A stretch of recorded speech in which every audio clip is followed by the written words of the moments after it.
Desde horas de la mañana el Ministerio Público y la CICIG efectuó operativos y allanamientos por el caso Construcción y Corrupción. De eso hablaremos esta noche con la etiqueta SF Papelito, pero antes los dejo con la nota del día.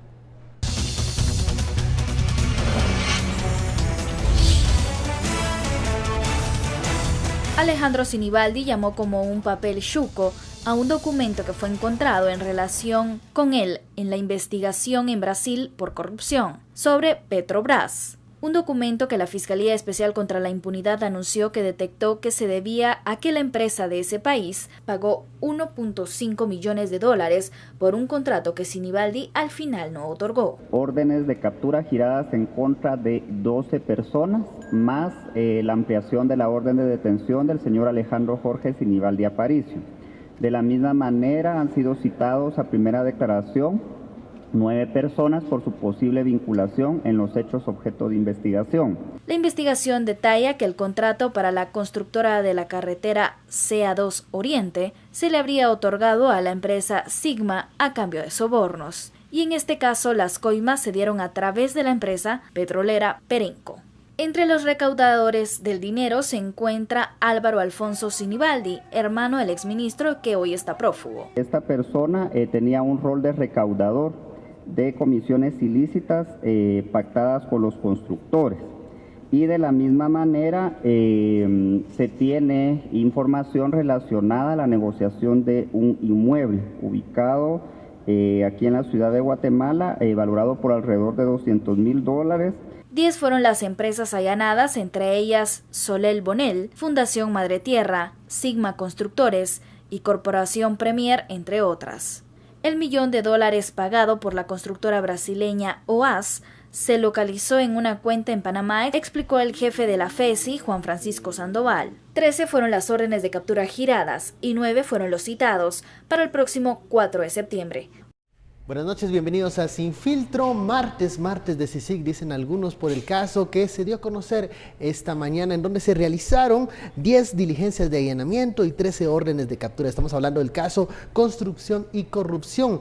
La etiqueta de la noche, SF Papelito. ¿Por qué? Porque se recorre usted aquellos papelitos chucos que mencionaba el exministro de Comunicaciones Alejandro Sinibaldi. Pues eso originó una investigación y hoy se han arrojado ya los primeros resultados de la misma.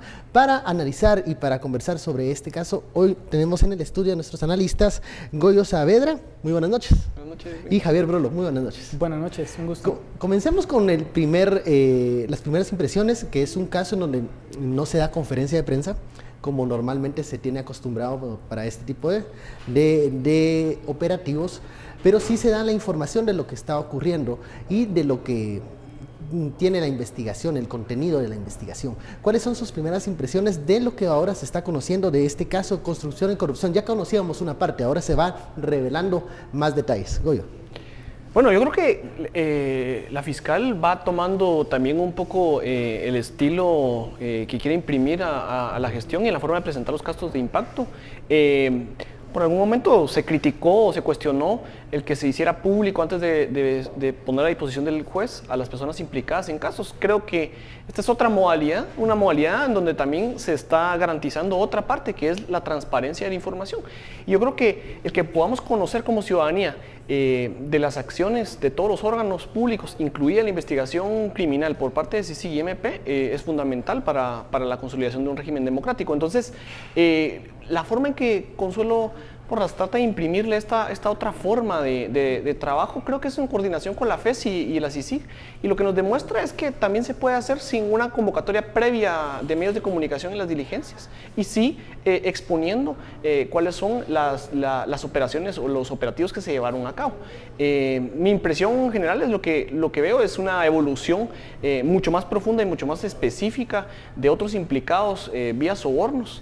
Ya no es en base a únicamente la base de datos que en algún momento se había tomado de MCN y los sobornos utilizados en construcción y corrupción a través de esta organización para llevarle a Sinibaldi, sino específicamente tiene que ver con otra forma de operar que implica también la parte de comunicaciones en el ministerio y de otros operativos, incluido personas que habían tenido contratos anómalos, ¿verdad? Contratos fantasma. ¿Qué nos dice esta dinámica que vamos conociendo ahora que el caso va tomando otros matices? Bueno, yo creo que también genera una certeza específica para los que todavía eran incrédulos de que aquí lo que hay es una necesidad de limpiar el sistema de estructuras paralelas y legítimas que se han consolidado vía económica en esquemas políticos. Es decir, hay una evolución de estructuras criminales en el país y esto lo ha venido patentando como tesis las investigaciones criminales en los últimos 3 años. Y lo que hoy vemos son otras estructuras que habían drenado fondos del Estado y que buscaban generar pues, privilegios atípicos vía, en este caso, el exministro Sinibaldi, el exministro Corado inclusive también está implicado y otros viceministros, ¿verdad? Entonces creo que ese es lo que nos va diciendo la línea de investigación, es contundente en ese sentido. Javier, también en este mismo sentido, la forma y el fondo de lo que hoy se está dando a conocer por parte del Ministerio Público y CICIG.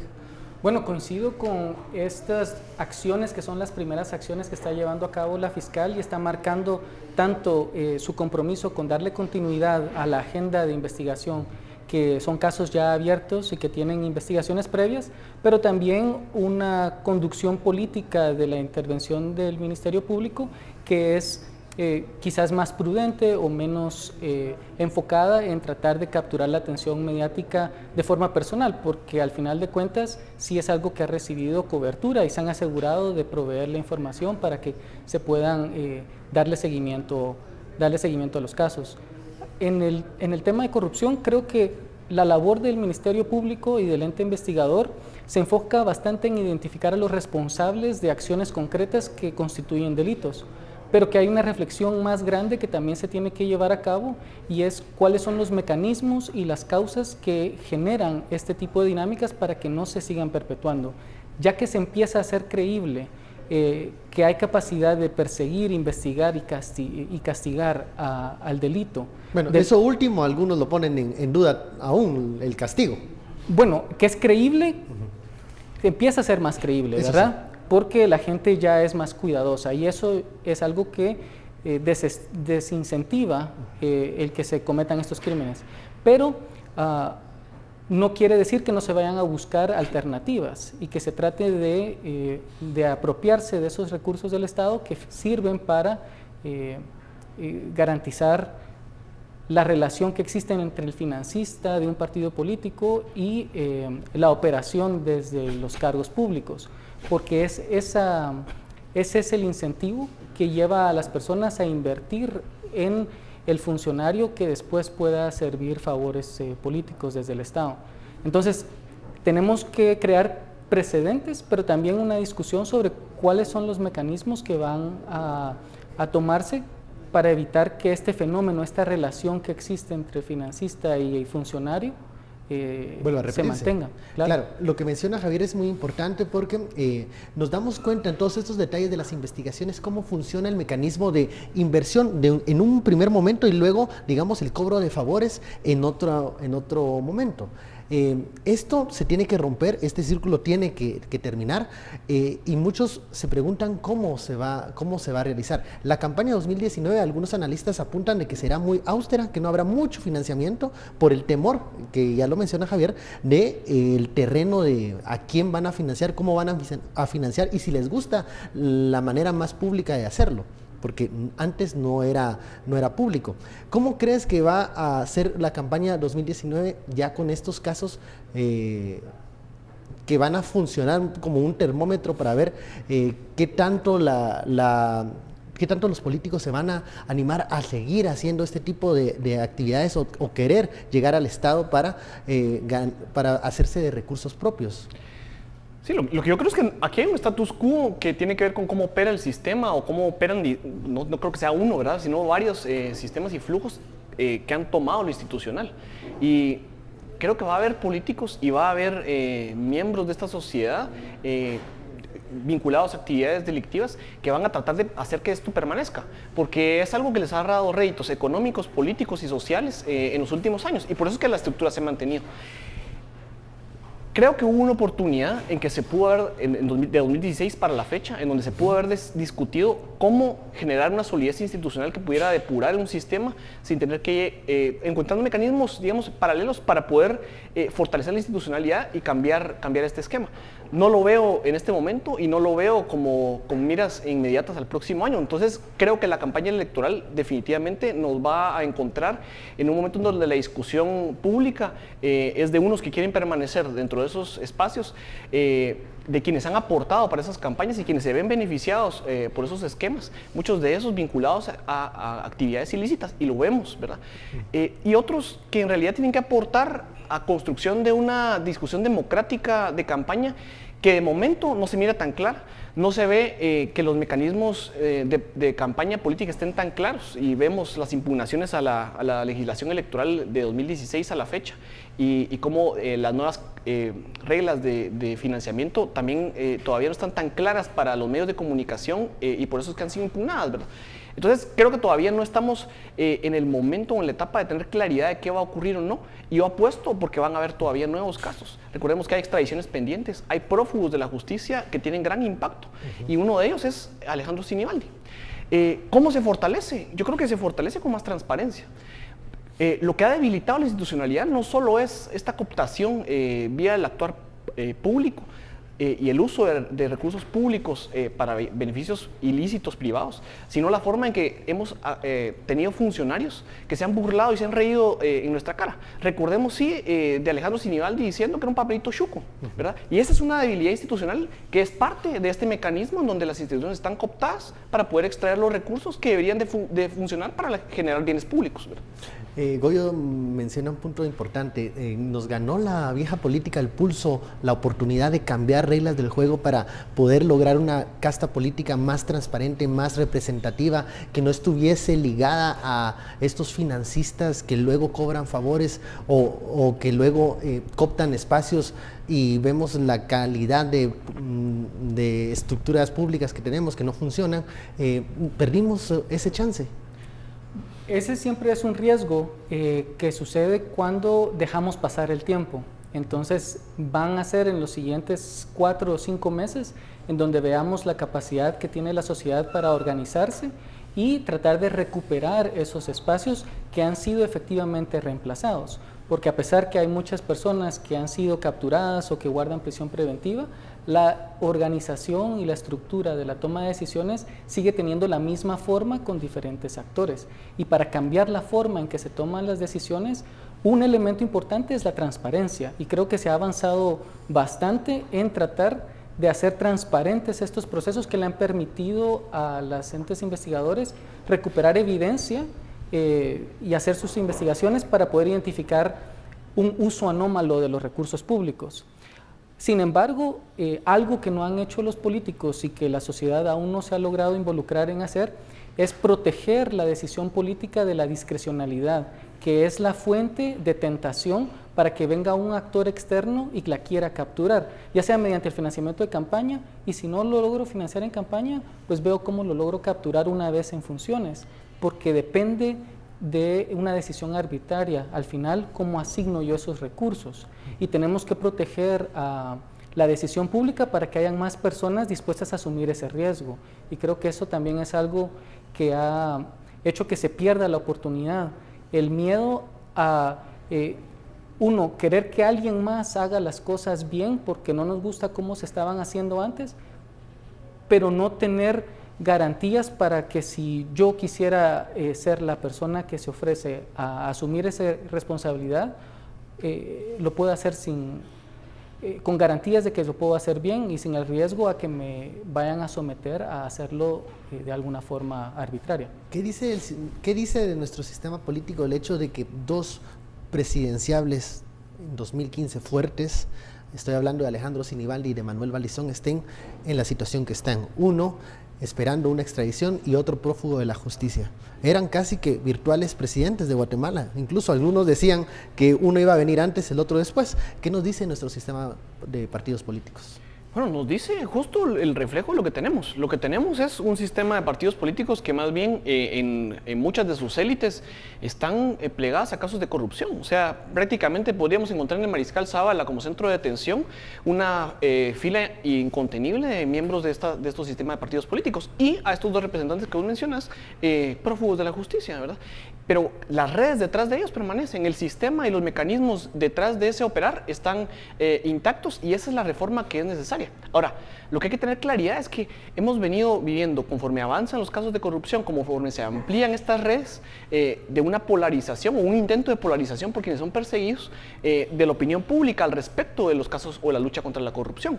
Y la respuesta de nuestra sociedad tiene que ver con politizar las luchas porque son urgentes. Todo lo que se dejó de hacer en el gobierno del Patriota, vía las mordidas o los fondos extraídos por Sinibaldi y compañía, es decir, la carretera que se le había confiado a Odebrecht, que no hay que olvidarlo también, es otro caso, otro monumento a la corrupción que atraviesa nuestro país, son necesarias.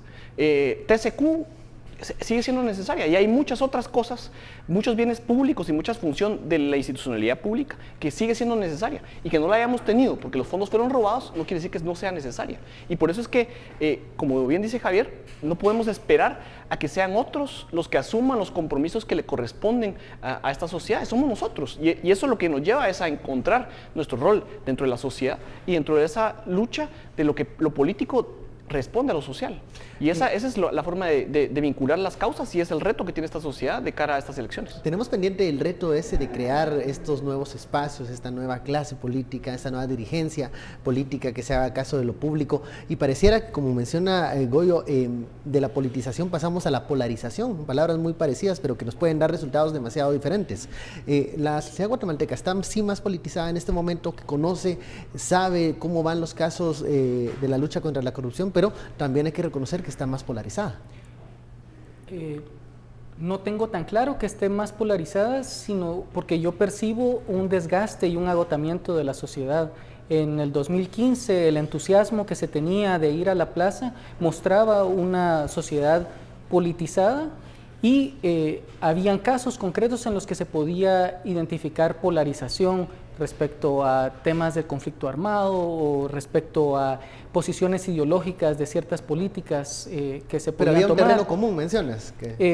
Todos estaban discutiendo la ley electoral, pero estaba el sistema de que ponemos reglas o procedimientos más restrictivos o liberalizamos el sistema para que más personas participen y tal vez ahí se crearon algunos desacuerdos, pero en este momento creo que han habido transformaciones en la forma que se consume la información también.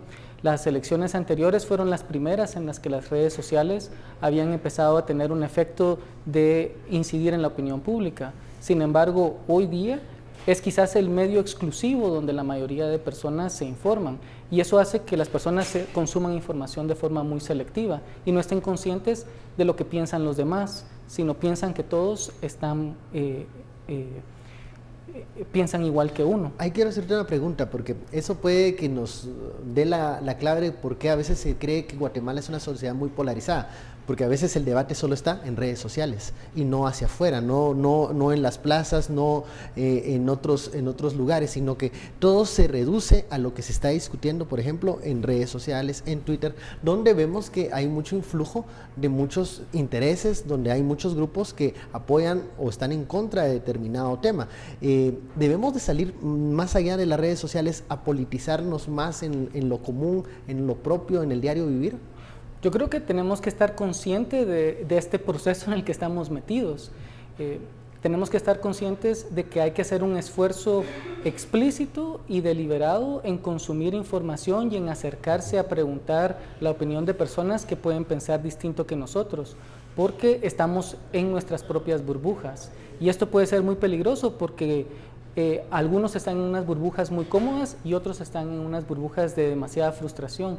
Entonces esto agota a la sociedad y hace que las oportunidades que se tienen de aprovechar espacios que se están abriendo, porque los secretarios generales ya no quieren la responsabilidad de que los acusen de financiamiento ilícito, entonces hay que ceder esos espacios que tienen demasiada responsabilidad, pero quienes están organizándose para para tratar de aprovechar esos espacios todavía no está claro, porque hay una cierta conformidad o comodidad en que todos piensan. Un agotamiento que nos puede llevar a resultados no positivos.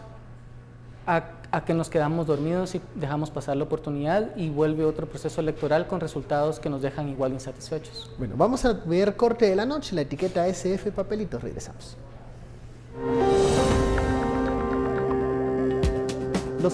Los casos de MP y CICIG, el presentado hoy, ¿qué repercusiones tendrá en la campaña 2019?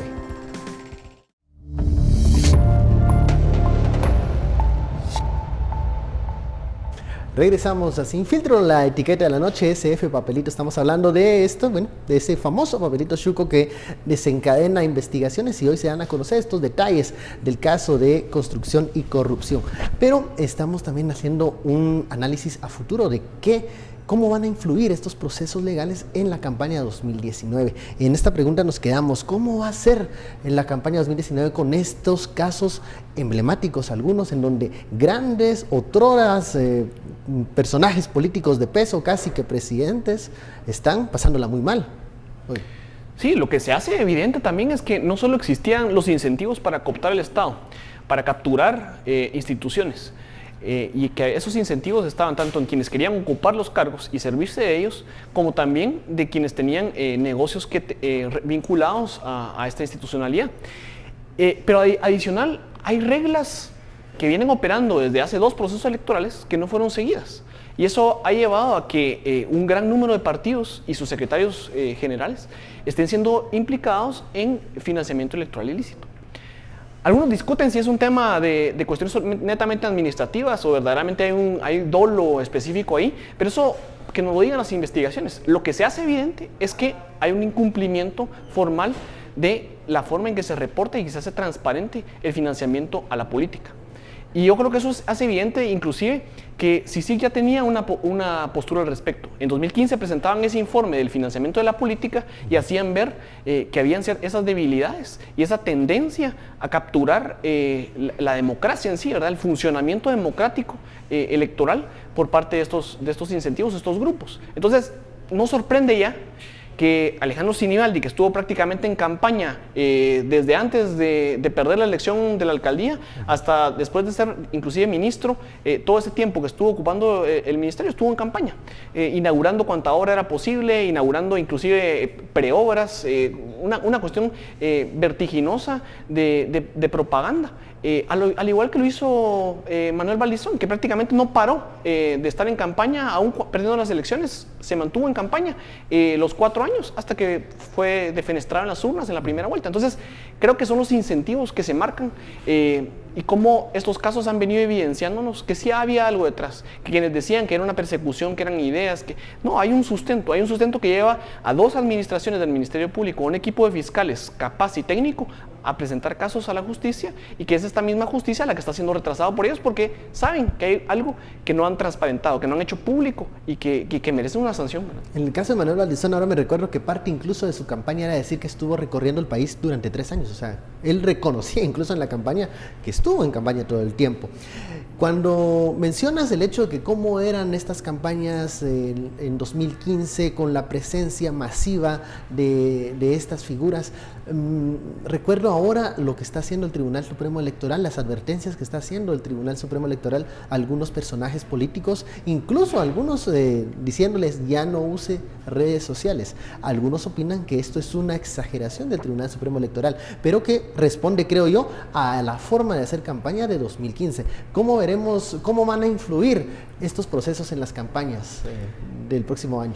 Pues creo que va a aumentar la incertidumbre, porque ahora tenemos también algunas limitaciones a qué sucede con un partido político que es cancelado durante el transcurso de la campaña, qué pasa con sus candidatos, o si las organizaciones políticas nuevas van a proponer candidatos, van a llegar a tiempo a poder inscribirlos para que estén en el proceso electoral, y cómo se va a determinar cuáles son los casos que están resueltos y los que quedan irresueltos.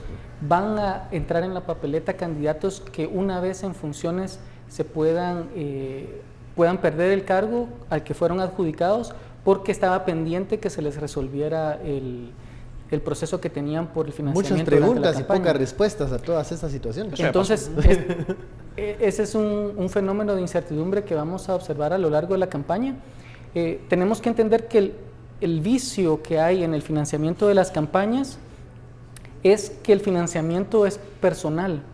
Normalmente la relación entre político y financista es una relación bilateral, no una relación que está intermediada por una institución o una organización. Entonces el dinero no entra a una cuenta del partido y después se le asigna al candidato para que contrate servicios de publicidad en su campaña, sino el financista directamente adquiere los recursos, directamente financia a los fiscales o directamente financia los espacios de publicidad.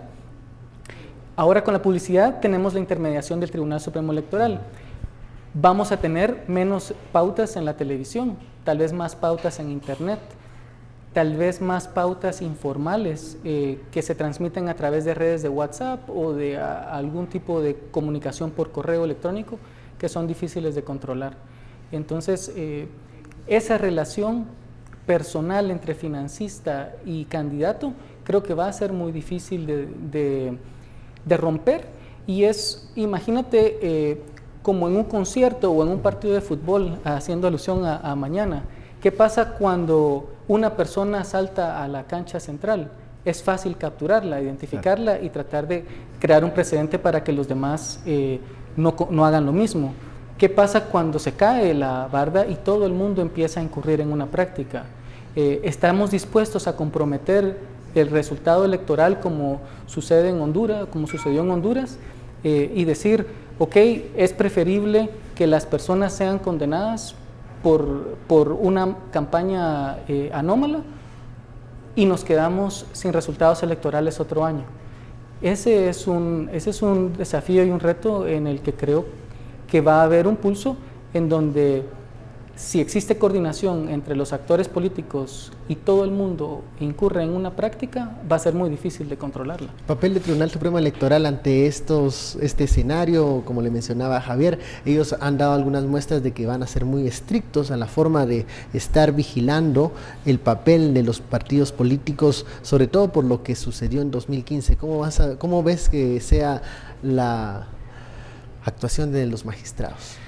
Hay que recordar que este tribunal ya llevó a cabo acciones interesantes, como la aplicación del artículo 113 de la idoneidad constitucional en la elección pasada.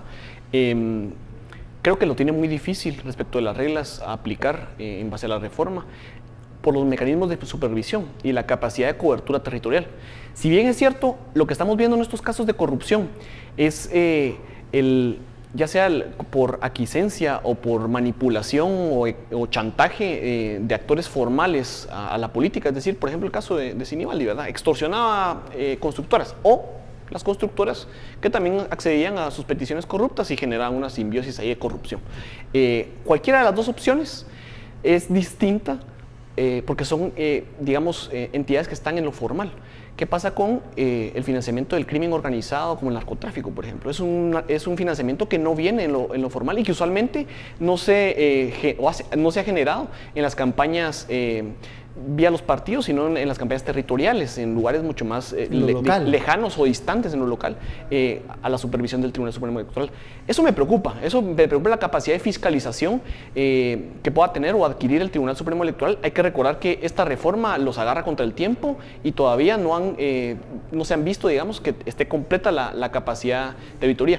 Pero por otro lado hay que recordar que una de las fortalezas de nuestro sistema electoral es que el resultado lo protege la ciudadanía. Quienes escrutan los resultados electorales son ciudadanos. Y esa ha sido una de las mayores fortalezas que hemos tenido en la era democrática, el 86 para la fecha. Y eso no se mira reflejado en la organización política en sí de los partidos políticos. Porque al tener estructuras que favorecen la formación de élites y la toma de decisiones de una élite del partido, hay poca democracia interna, y eso hace que el funcionamiento y la operación vía el financiamiento no sean lo suficientemente transparentes o reflejen esa identidad de participación que sí tiene el escrutinio de los votos. Entonces, en ese paralelo yo lo traigo a colación porque creo que hay una gran debilidad en que son pocos los que tienen el conocimiento específico, y es un tribunal que tiene un enorme reto de fiscalización de todo el territorio del país, de muchas elecciones que están sucediendo al mismo tiempo, ¿verdad? Las corporaciones municipales, las elecciones distritales y de muchos partidos. Estamos viendo que van a superar los 30 partidos inscritos para las próximas elecciones. Entonces, y que tienen que participar. Ese ¿no? reto es muy grande, claro. Ahora, hablábamos en la pregunta anterior de cómo van a reaccionar las agrupaciones políticas hacia afuera con todos estos procesos legales que están ocurriendo en la antesala de la convocatoria de elecciones. Pero a lo interno, y lo mencionaba Goyo, a lo interno, ¿cómo están reaccionando las agrupaciones políticas? ¿Creen ustedes que se están generando mecanismos de democratización interna o estamos viendo nuevamente las prácticas tradicionales de un grupito el que decide todo lo que ocurre al interior de un partido político?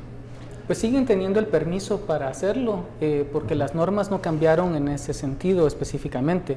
La principal contribución de la reforma electoral anterior es la capacidad de fiscalización y el énfasis en transparentar y dar más responsabilidad a cómo se usa el financiamiento de campañas. Sin embargo, los requisitos de organización de los partidos políticos continúan siendo los mismos, incluso los partidos recientes están tratando de constituirse como partido en base a esas reglas. En base a esas mismas reglas.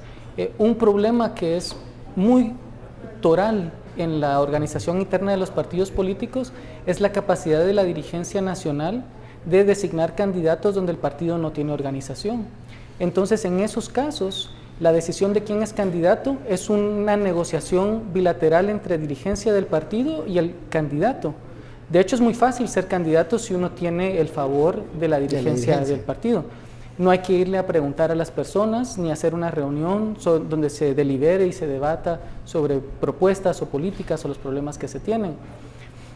Entonces, ese poder de escoger al equipo que va a ocupar cargos y postularse como candidatos es una discrecionalidad que no permite que haya democracia interna en los partidos políticos. Hay algunos que tendrán procesos de deliberación más que otros, hay unos que van a tratar de tercerizar las responsabilidades, quieren individualizar la responsabilidad del que maneja las finanzas del partido o quieren descentralizar el control de los ingresos y gastos del partido político para que si alguien incurre en una falta, pues sea por su cuenta y sálvese quien pueda. El partido ya no va a respaldar al que cachen, porque todo el mundo quizás vaya a estar haciendo lo mismo. Entonces, son formas de reaccionar a los procesos legales, ¿verdad? Que no sé si sean lo mejor para las agrupaciones políticas. Algo que teníamos antes, que todos los candidatos presidenciales eran secretarios generales de sus partidos. Eso creo que es algo que ya no vamos a ver, dada la responsabilidad que implica.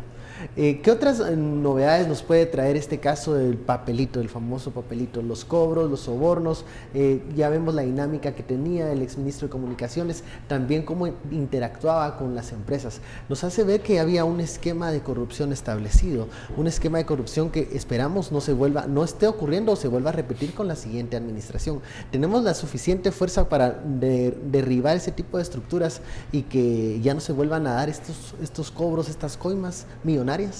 Pues yo espero que no se estén dando en este momento y lo que nos lleva a pensar es, esto evidentemente responde probablemente a una de las que se escuchaban eran oficinitas de Sinibaldi donde se cobraban las mordidas para la asignación o para el pago de horas.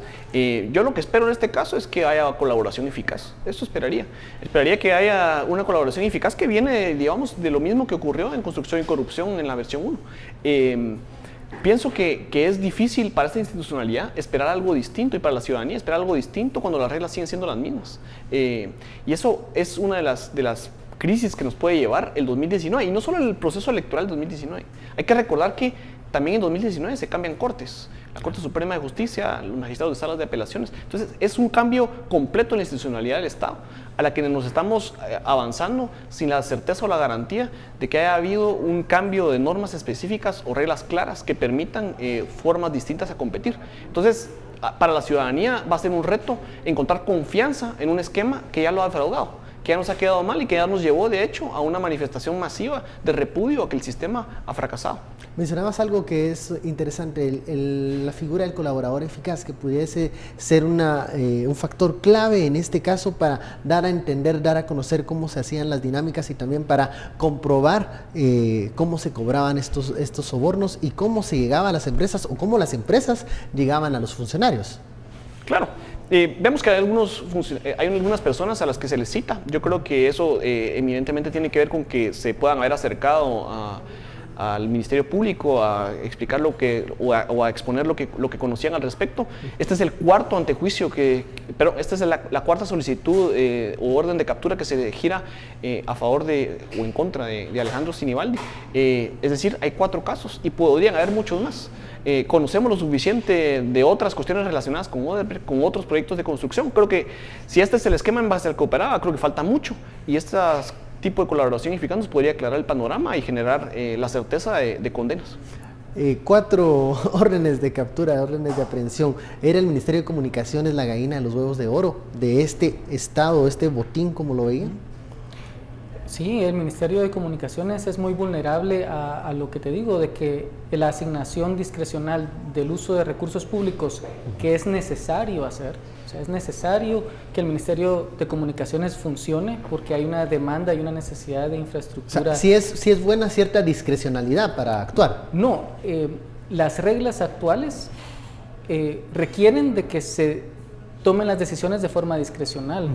Porque esos gastos hay que hacerlos, entonces se incurren en prácticas que abusan de esa discrecionalidad. Lo que hay que hacer es proteger al ministro y al funcionario público de no ser sometible de esas presiones, porque dada la estructura de toma de decisiones discrecionales, la probabilidad de que haya un escenario en donde se force a alguien a decidir a favor o en contra de una empresa, a quién le va a dar el recurso, pues son bastante grandes, ¿verdad? Ya no va a depender solo de que las personas son malas, sino que las circunstancias en las que se pone a las personas los empuja incluso, los hacen no saber diferenciar también entre qué es bueno y qué es malo, y una vez cometido el delito pues tienen que responsabilizarse, o queda en parálisis o incurren en las malas prácticas, y esa es una situación en la que no queremos estar.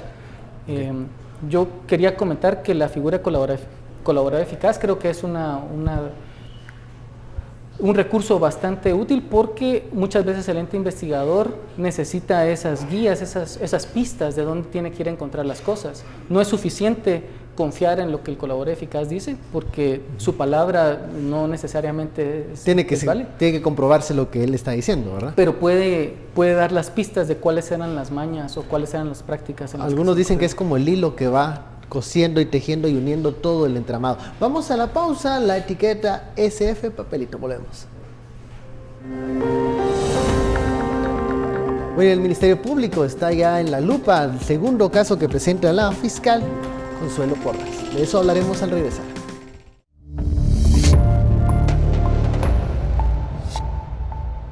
Regresamos a Sin Filtro, gracias por su sintonía. La etiqueta de la noche, SF Papelito. Estamos hablando de este caso Construcción y Corrupción, que este día revela más detalles de cómo funcionaba el exministro Sinibaldi, también un grupo de empresas y asesores que cobraban coimas, sobornos.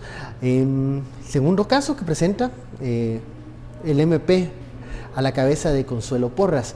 El viernes pasado se presenta el antejuicio contra el presidente y contra la diputada Ninette Montenegro. Pareciera que ya los casos que estaban pendientes o que estaban en ese tipo de transición van a seguir revelándose. ¿Cómo ven la actuación y ya estos casos presentados por la fiscal Porras? Pues yo creo que es muy sano para la institucionalidad ver que la conducción y el fortalecimiento del Ministerio Público que se viene dando en los últimos 8 o 10 años pues va a mantener ese balance, ese equilibrio o esa inercia que traía, y ojalá se siga profesionalizando, que los procedimientos se vean fortalecidos por este nuevo equipo que ha asumido con la guía de la fiscal Consuelo Porras. Yo creo que también es para saludar el hecho de que quienes cuestionaban que esto era una lucha personal del exfiscal general Tele Maldana, pues evidentemente eran esos implicados que trataban de polarizar la opinión pública y tratar de generar una distorsión en el discurso o en el debate, tratando de personalizar, lo cual no es. Lo que hay es una lucha frontal contra estructuras criminales que han tenido un impacto político vía la toma de instituciones. Y yo creo que es de celebrar ver que esta fiscal ha tomado su propia línea, una línea contundente de evidenciar junto con la FES y la CICIG estos casos. Ahora, muchos dudaron un buen tiempo estos meses que transcurría desde la toma de posesión de la fiscal Porras, ¿por qué no arrancaba la maquinaria del Ministerio Público? Muchos incluso la tuvieron como una aliada del llamado pacto de corruptos. Pero ¿qué fue lo que pasó? ¿Era este tiempo el que se tenía que tomar para imprimirle el sello propio y la forma como se va a trabajar en el Ministerio Público bajo la conducción de la fiscal Porras? Javier. Pues siempre hay una fase de transición. Yo creo que eso en todas las instituciones, el traspaso de autoridad, tenemos que ser más eficientes en hacer esos traspasos de forma efectiva para que no tengamos espacios tan amplios de pausa en lo que el próximo año, de hecho, vamos a tener la oportunidad de tratar de hacer una transición de gobierno más eficiente para que no se tarden 6 meses en empezar a funcionar los ministerios. Esa es la idea. Porque vamos a saber quién es los siguientes candidatos con mucha anticipación para que formen sus gabinetes, para que incluso haya más meritocracia. En estos casos, las transiciones siempre son difíciles, pero empiezan a darse las señales de que hay continuidad en las investigaciones, de que los casos no se están empezando de cero, se está tomando lo que hay y se está aportando o construyendo sobre eso. No es una nueva agenda, no es una agenda distinta. Y ¿nuevas agendas o nuevas luces ya se hubiesen evidenciado en algún momento? ¿Con cambios de fiscales o movimientos extraños? Pues yo creo que no, o sea, es decir, el momento para acoplar y conducir una institución de ese tamaño, de esa magnitud y de esa importancia no es tan simple, no es tan sencillo, no es tan rápido, no va a ser tan versátil. Pero en lo que se escuchaba y en las mismas expresiones que la fiscal dio entre los 15 días y el mes de haber asumido, de que si había algo que aportar o había la necesidad de pedirle antejuicio contra el presidente, se iba a llevar después de una verificación específica de todos los medios de convicción a su disposición. Creo que ese es el sello que le he impreso al caso presentado el viernes, ¿verdad? El haber podido verificar cada uno de los medios de convicción por cuenta específica de algún otro mecanismo u otro modelo que se haya guiado. Eso es lo que ella expresaba en su momento.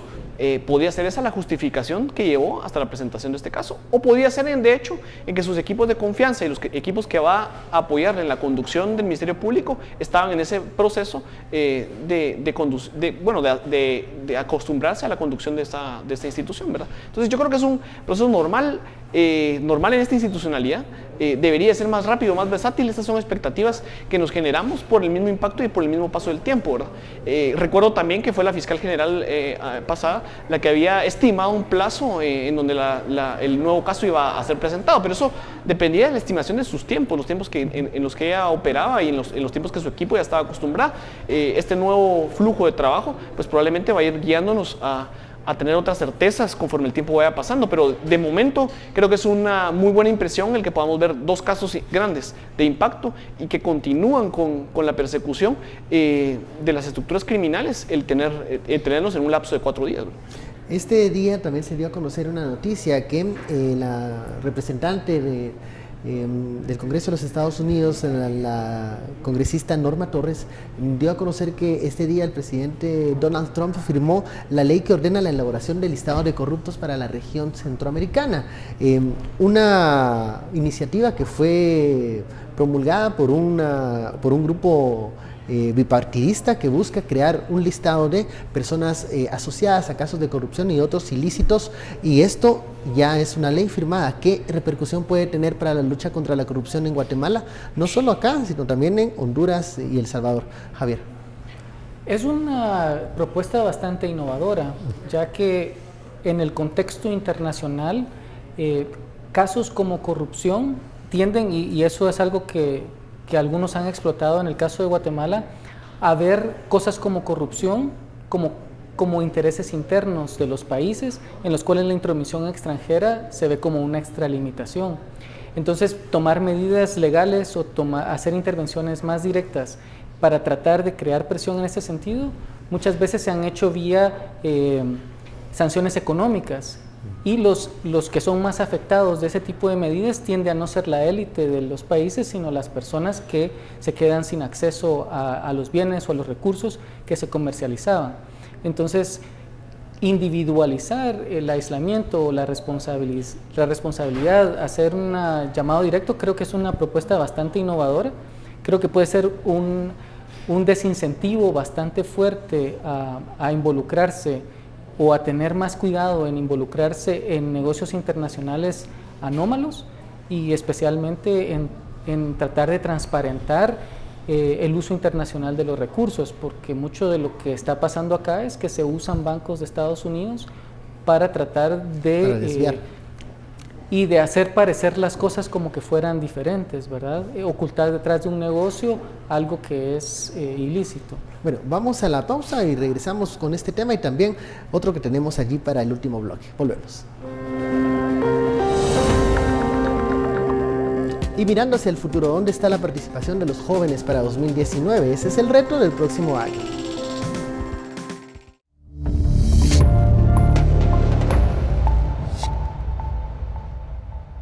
Aunque no regresamos a Sin Filtro, la etiqueta SF Papelito. Vamos al último tema de la noche. Queremos ver el horizonte con esperanza. ¿Qué pasa con la juventud? La juventud puede tener un papel importante en el 2019 en las elecciones del próximo año. Van a ser espectadores, van a participar, se van a involucrar. ¿Qué va a pasar con los jóvenes? Goy. Pues yo creo que hay un reto muy importante. Definitivamente hay un sentir fuerte en las personas más jóvenes de que este sistema no nos representa. Esta no es la promesa de futuro que se nos había vendido. Esta no es nuestra expectativa de una democracia estable ni una democracia donde podemos participar y construir futuro. No solo en lo político, en lo social, en lo económico. No se mira que haya una función pública que esté favoreciendo en una disputa entre mercados o entre una oferta y una demanda, o que estemos satisfaciendo todas nuestras necesidades sociales a las capacidades que el país tiene y que provee. Entonces, esa frustración creo que es una vía y un llamado a que haya una participación activa en política. Eso se llama politización. Pero, por otro lado, están los desincentivos del modelo. Y esos desincentivos creo que van a ser una barrera muy alta para que haya una participación fuerte y directa, que es lo que habría que revertir. El pensamiento, y hay todavía tiempo, a 5 meses de esa convocatoria, es posible, perdón, de esa convocatoria para elecciones, es posible activar mecanismos de participación que incentiven a jóvenes a esa actitud. Ahora, vemos también inclusive que no hay un empadronamiento como también el RENAP había desde su creación se esperaba que pudiera llevarse, es decir, al sacar el documento personal de identificación, que pudiera generarse el empadronamiento en automático. Y eso ha llevado que, si vemos las escalas de población y la pirámide poblacional de Guatemala, por lo menos la proyectada, habrá un ausente, un pendiente entre los 180,000 y los 250,000 jóvenes por empadronarse. Ese es un gran reto. Porque los jóvenes, para cuando se deciden a participar, probablemente va a ser muy tarde. Hay que recordar que tienen hasta el 31 de diciembre para empadronarse y poder votar en las próximas elecciones. ¿Qué va a pasar con la juventud? Hay mucha expectativa, ¿no? Desde el entusiasmo que pudiese cambiar las cosas hasta el hartazgo de la apatía y de separarse del proceso electoral o de verlo incluso como parte del problema. La situación de los jóvenes en Guatemala creo que puede preocupar en términos de cultura democrática y de las necesidades que ellos tienen. Por ejemplo, a pesar de que en algunos sectores se tiene mucho entusiasmo porque los jóvenes y su descontento con la situación actual los motive a organizarse y proponer alternativas distintas, los jóvenes en Guatemala han sido desatendidos sistemáticamente. Entonces, las necesidades que presentan los jóvenes, y quizás no en algunos sectores de la capital, pero en el resto del país, es vulnerable a incurrir en prácticas que le ofrezcan una atención rápida a sus necesidades de empleo, o a sus necesidades de seguridad, o a sus necesidades de oportunidades. Porque ven también frustración en un mundo que es desigual y que es injusto. Y entonces, ¿por qué no se puede tener la oportunidad de aprovecharse de un sistema si ahorita estamos en un mundo de sálvese quien pueda y no un mundo que es solidario y que integra y que se protegen los unos a los otros? Entonces, la desatención que ha habido a los jóvenes creo que crea una situación donde hay demandas de autoritarismo, hay demandas de soluciones rápidas, hay decepción con el diálogo y con los procesos democráticos que son lentos para tomar decisiones, y no hemos tenido suficientes ejercicios que nos den experiencias de cómo hacer democracia adecuadamente. ¿Qué ha pasado en otros países en donde la juventud muchas veces ha encontrado lazos, conexiones emocionales, emotivas con aquellos candidatos que son muchas veces antisistema, muchas veces incluso que no son jóvenes, sino que veíamos el caso de Bernie Sanders en Estados Unidos, en donde muchos jóvenes apostaban por esa opción? ¿Qué sucede con ellos? Quieren cambios, porque creo que ningún joven está pensando en mantener las cosas como están, pero ¿qué camino van a optar? ¿Qué opción van a preferir para 2019? Sí, lo que es difícil en este tipo de expresiones es que pueda haber un movimiento masivo de juventud que encuentre una vía de acompañamiento, de apoyo en personas de otra edad, como el caso de Bernie Sanders es interesante, pero recordemos que no es un caso que haya generado una victoria electoral en ese momento, por lo menos. Está por verse si logra una transformación de cara a 2020. Pero tal vez este es el mensaje. El mensaje es que la participación a los jóvenes tiene que también tener la claridad de que es un proceso y de que ese proceso es un camino, y el camino empieza con la actitud de actuar y la voluntad de actuar, en ese caso, de comprometerse con esas acciones y con ese cambio y esa transformación, y de que esa transformación y ese cambio va a llegar vía la participación en lo social, en lo económico y también en lo político. Entonces, esa posibilidad de diálogo creo que se va viviendo o se vive en Guatemala. Se ha venido experimentando en de formas distintas y con expresiones distintas, y ojalá llegue a tener una catalizadora en 2019 que nos sorprenda y nos permita congraciarnos o felicitarnos de haber vivido un proceso en donde una nueva generación ha participado activamente con claridad respecto a lo que quiere de su futuro. Pero de momento eso todavía se mira como un reto lejano. Bueno, hemos llegado al final de esta hora de análisis. Muchísimas gracias, Goyo, Javier, por esta conversación. A ustedes también por su sintonía, pero no se vaya. Viene María Elisa Gómez y la nota de cierre. Gracias, Benke, y a ti y a tus invitados por ese análisis sin filtro. Nosotros queremos presentarles una última nota muy curiosa al final de este noticiero, y es en Francia, porque bajo la mirada muy sorprendida de visitantes, 6 cuervos especialmente amaestrados para recoger colillas de cigarrillos participan en las tareas de limpieza de uno de los parques temáticos más populares de Francia. Bueno, ya lo vieron, así nos despedimos con esa imagen curiosa, y por supuesto los invitamos a que nos acompañen mañana en la tercera emisión de Noticiero Guatevisión a las 9:00 p.m. Los esperamos, hasta pronto.